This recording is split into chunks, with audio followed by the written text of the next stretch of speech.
Welcome to episode 5 of the Retro Baseball Game Challenge, where I'll be playing every old baseball game I can get my hands on and giving them a final ranking at the end of the video. In today's episode, I'll be playing Backyard Baseball 2001, the second Backyard Baseball game ever made. I'm playing the PC version of the game using a virtual drive, which will pretty much mirror exactly how it would have been played back in the year 2000. This is the first baseball game in this series that I have played previously, so the video will be more about my time playing a full season and rather than learning the controls and gameplay for the very first time. So let's get started.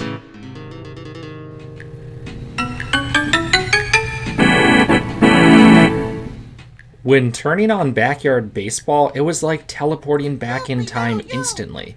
Every song, game mode, and character came back from memory immediately. I knew I played this game a lot as a kid, but didn't realize how much this was etched into memory.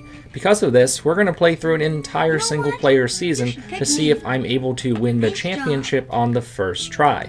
That being said, if you just want to get to my review of the game and where it ranks among the games we've played so far, just click the timestamps in the description. Also, since this is a kids game, I'll be playing on the hardest difficulty settings with the pitch indicator and locations turned off to make it as much of a challenge as possible.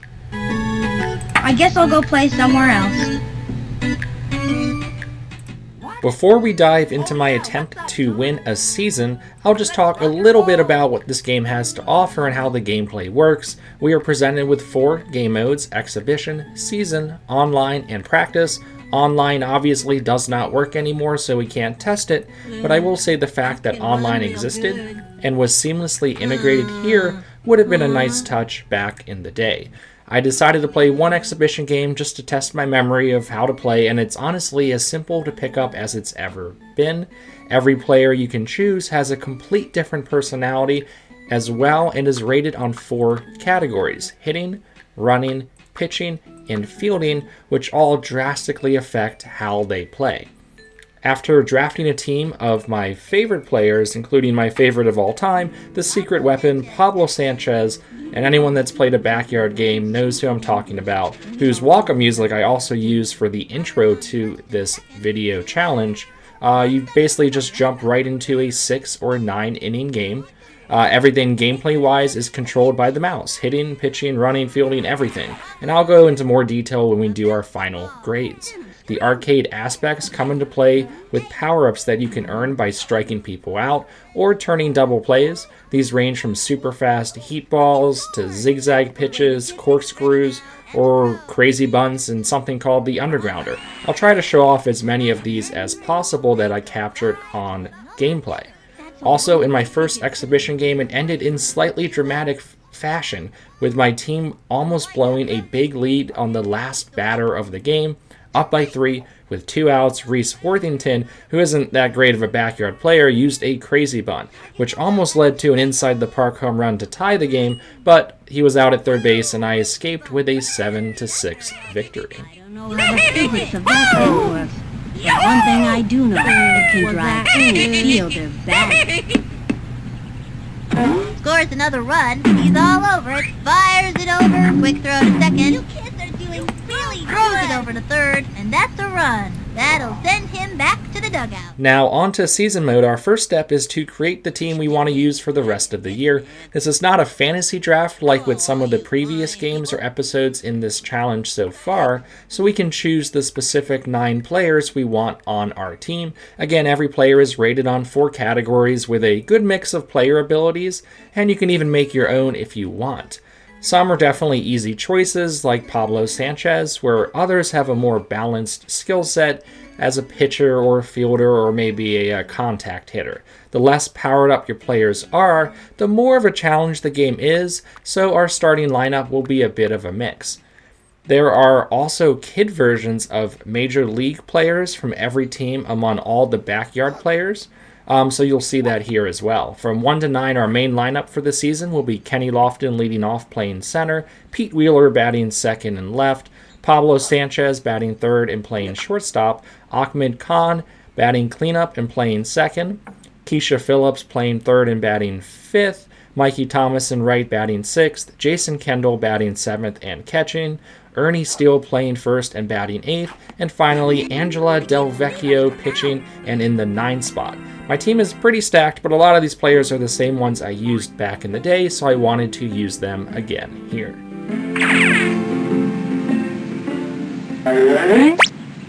I'm gonna hit a touchdown. In our first game, we were taking on the Detroit Tigers at Steel Stadium. I should note that even though we have MLB team names and logos, the computer team consists of 1 to 2 backyard kid players, just 1 major league player, and the rest are just randomly generated creative players. Steel Stadium itself is also a cool field because it has a really short center field and a very entertaining pool in the left field for home runs. I actually looked at a list of everyone's favorite stadiums from these games on an online blog, I think it was, and this was ranked as the #1 stadium that people remember for what it's worth. In this game, I got off to a slow start as I was still getting used to the controls, but ended up winning 6-4 behind the help of Ernie Steele.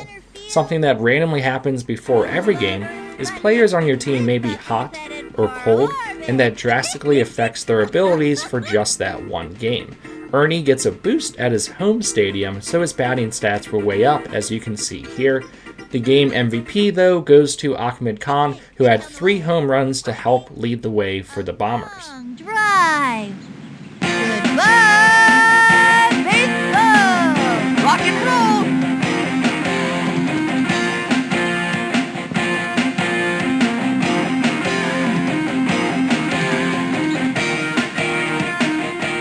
In games 2 and 3, we won 19-3 against the Royals, followed by an 8-0 shutout against the White Sox. What's cool, and what I'll make a second to note of here, is that there are a huge variety of stadiums to play at, and they all greatly affect how the game is played. Game 2 was at a stadium called the Dirt Yards, which greatly changes what's a home run and what isn't, and also affects the bounce and speed of the ball once it's hit as well. There are a total of 9 stadiums, and all of them are great and unique, with the exception, in my opinion, of Tin Can Alley, but I'll get to that later. The offense was once again led by Ahmed Khan, who after 3 games already had 9 home runs. I don't remember him being this good before, but he is just raking for me at this point in the season. Other players like Keisha and Pablo are doing well too, but not even close to what Ahmed is putting up so far. The game has a season-long stat tracking system, so it's fun to see how your players are doing against the league leaders, and it's a nice touch.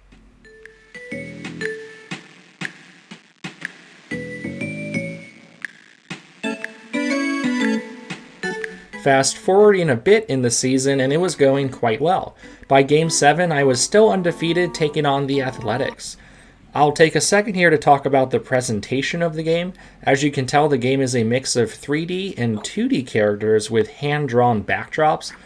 These actually hold up quite well, and there's just so much character, personality, and charm to the entire experience. Every player has their own voice, their own catchphrases, their own stats, and their own look. The only thing that can be a little bit annoying about the presentation overall are the commentators and the excessive player chatter. Luckily, these can be turned off, although that might be fun for a younger audience, and the main announcers, Sunny Day and Vinny DeGooch, have a lot to say here, both pre- and post-game. For my own sanity, though, I kept them on mute for most of the season, as they just slow down the gameplay too much by making you listen to every word they say before moving on to the next pitch, and that obviously just gets annoying. As you can imagine, there will be a lot to celebrate at the pizza parlor tonight. Until next time, this is Sunny Day for Vinny the Gooch and the whole backyard gang. So long! Our next game took us out to Sandy Flats, which is like a washed-up beach location with no fence for a home run. This is kind of fun since I remember playing on Little League fields with no fence growing up, and it helps mix up the gameplay some more. Pablo Sanchez was unfortunately in a cold streak for like 3 games in a row, meaning his hitting stats were nerfed, so I had to rely on the rest of the team to do well. Speed often kills in the backyard baseball game, so my 1-2 punch of Kenny Lofton and Pete Wheeler dominated on this field. A few games later, we took on the Blue Jays at Tin Can Alley, and this is the worst field in the game by far. There are massive buildings in the outfield which make it pretty much impossible to hit traditional home runs, so a lot end up being these slow and glitchy ground rule doubles, with the ball taking crazy high bounces off of the concrete as well. I would never choose this as my home field, but we did win this one easily, so it's just kind of another field where having fast players can dominate the game. In the end, I was 15-0 heading into the final game of the season when something weird happened. I actually lost. It was kind of the perfect storm of events. They had a really good pitcher going, and I had a couple cold players, including my MVP of the season, Ahmed Khan, and I just couldn't get anything going on offense. They also cranked some absolute bombs against my best and main pitcher, even after some power-ups, so I was forced to put in some of my relievers who weren't all that great either. Regardless, we made it to the playoffs as the number 1 seed with a 15-1 record in the regular season. Ahmed Khan just dominated the home run race with 22 home runs on the season, but both Mikey Thomas and Pablo Sanchez also made it into the top 10 for the home run race as well. And yeah, so that's basically it, and now we're on to the playoffs.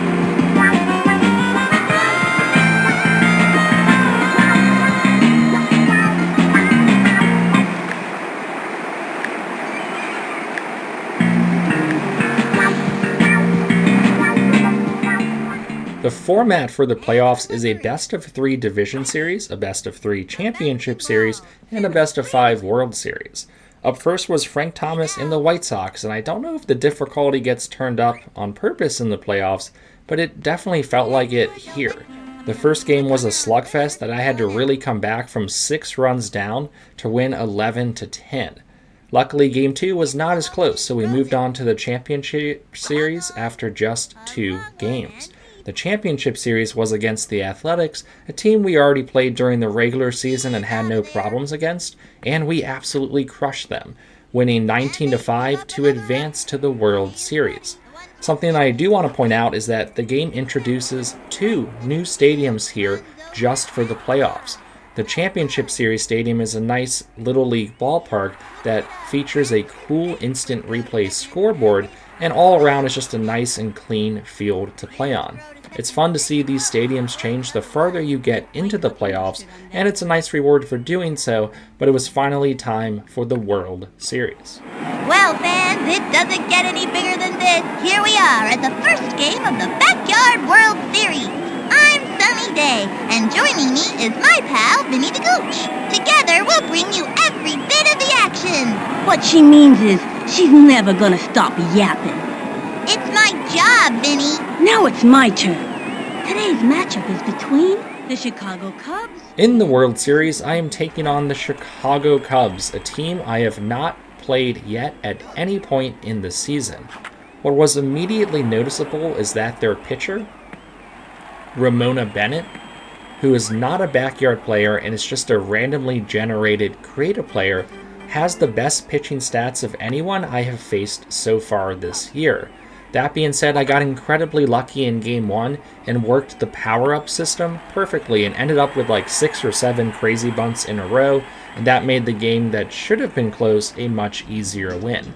Game 2 was also close at first, but I got some surprise home runs from my contact players, Jason Kendall and Kenny Lofton, which kind of opened up the floodgates, leading to an easy win, but that's when everything changed. Game 3 rolls along, and I just needed to win one more for the World Series, and I got absolutely dominated. The fielding in this game is shaky at best, with lots of players making errors, but my team could not do anything, turning routine plays into errors from the start. I also turned in the worst hitting game of the entire year. Ramona's left and right hooks were actually really hard to read with some funky spin, and that's like all she threw. I got in this cycle of striking out, which earned her a power-up pitch, which she would then strike me out with. The final score ended up being a loss by 7-4, but it felt like they won by 10 runs, and I was legit kind of getting worried they might make a true comeback here. Game 4 was also going the same way, basically the entire game. I could not read these hooks to save my life, and even my best players weren't making good contact. Luckily, my fielding stepped up, and they made several base running mistakes to keep the game close, but I was still losing again, 2-1 going into the bottom of the 6th inning. I decided to try a rare leadoff bunt with Pete Wheeler, and he's like objectively the fastest player in the game and was just barely quick enough to beat out the bunt to first. This team is just fast and sharp on defense, and stuff that normally would be hits against worse teams were not here. But yeah, with a runner on first and no outs, next up was the secret weapon, who admittedly had a bit of a down year overall, but just watch this. This is how the game ended. Looked like a good pitch to me. The stretch and the pitch. Swing. A long one and deep. Goodbye, baseball! Time for Vic to score up the bases. Baseball's a nice fan. Así es que me gusta.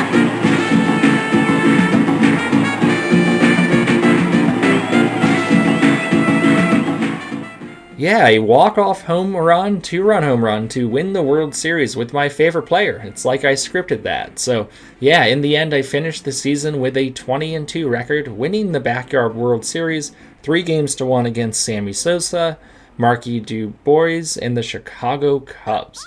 I got a little nervous there at the end that we would be stuck hitting against Ramona for the rest of the World Series, and that would have put our chances of winning in major jeopardy.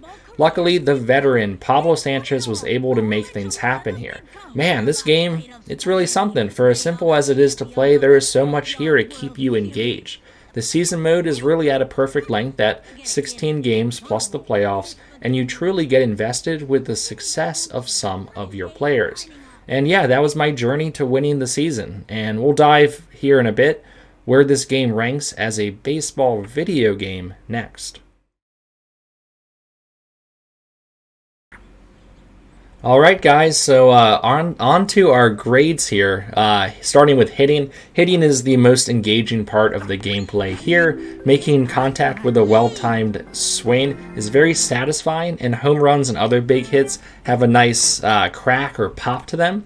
Honestly, the fact that they can make a baseball game with hitting that controls with just a mouse that still kind of holds up 20 years later is impressive. Just remember to play with the pitch location and indicator turned off to make the hitting gameplay as engaging as possible.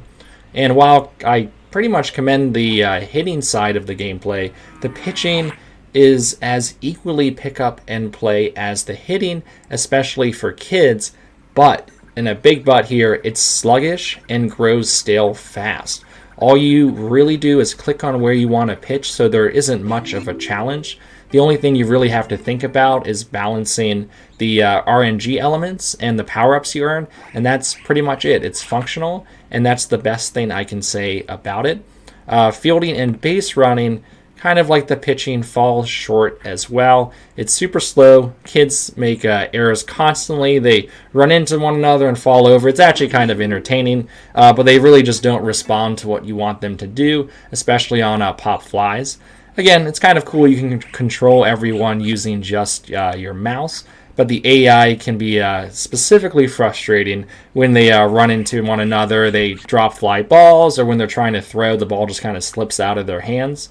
They also kind of don't tag up when they should, so that can lead to some frustrating double plays that should never really happen. You do get used to the shortfalls, and you can work around them. And again, it can be very entertaining at times, but when you absolutely need an out and you don't get one, it is definitely the weakest part of the gameplay. Now, presentation is where this game shines. The music and the sounds in general are quite nice, even with the compressed audio, with the lone exception of the player chatter during games, but this annoying feature can be turned off. I love how every player has their own music, walk-up, and home run songs, which doubles to showcase the diverse personalities of all the kids. I also love how different the fields are, and not just with how they look, but also how they play, which helps keep the game interesting through an entire season. Outside of the gameplay itself, the simple treehouse menu design is great. Menu navigation is snappy and fast, and the player profiles are a nice touch. It really presents almost perfectly and holds up well, even today. And then replay value, it's a solid B. The season mode isn't too complex, but has everything you need to keep your attention. This was probably the first baseball game to introduce me personally to the concept of league leaders and stat tracking as a kid, and I find that aspect to be as fun today as it was 20 years ago. Alright, so now on to final grades here. In terms of pure enjoyment, this game was an easy S experience for me. Getting to play all the backyard characters again was truly awesome. Now the real question is, does this make it an S tier quality baseball video game? And I actually think it does for one main reason. The fact that it's as fun to play as it was in the early 2000s kind of shows how timeless this game truly is. Something that I probably can't say about almost any other old school baseball game. They just date themselves so quickly. I think this is because the developers had a clear goal in mind in making an arcade kids baseball game and weren't stuck with trying to compete with making a pseudo-realistic experience. By going with the hand-drawn cartoony art style, it also allows the look of the game to translate just as well, and as you can tell with some of the earlier episodes in this challenge, even great games from older generations become flawed with how advanced baseball gaming has become, and the visuals just don't hold up all that well. That is not the case here. The game is just as good today as it was all those years ago, and it has plenty of gameplay quirks. It's not perfect in that sense, specifically with the glitchy fielding, but even that becomes endearing and nothing that would drop it to a lower rating. I think I definitely can pencil it in right above the Bigs 2 and MLB featuring Ken Griffey Jr., at least for me. I know you might disagree, which I would understand completely, but it's definitely an S tier game. Here, it's just so endearing. If you have the chance to play this again, go for it, and you'll see why so many people like myself have such fond memories of playing this from back in the day. So yeah, that was a trip down memory lane, and for the next episode, we're going back a couple more generations to our first NES-era baseball game for this challenge, with bases loaded 3 here. On the original cartridge there. I'm kind of curious how these games from the NES era can imitate a full game of baseball. Now, I've heard of these bases loaded games before, which is partly why I chose it to be the game from this era, at least for now. Mostly because they made so many of them back in the day. Those bases loaded 1, 2, 3, and 4, and I'll maybe play some of those as well just to compare for the next video. But I've never played any of them, so we'll see what happens, and be sure to subscribe so you get notified whenever that episode drops. Thanks for watching, and peace out.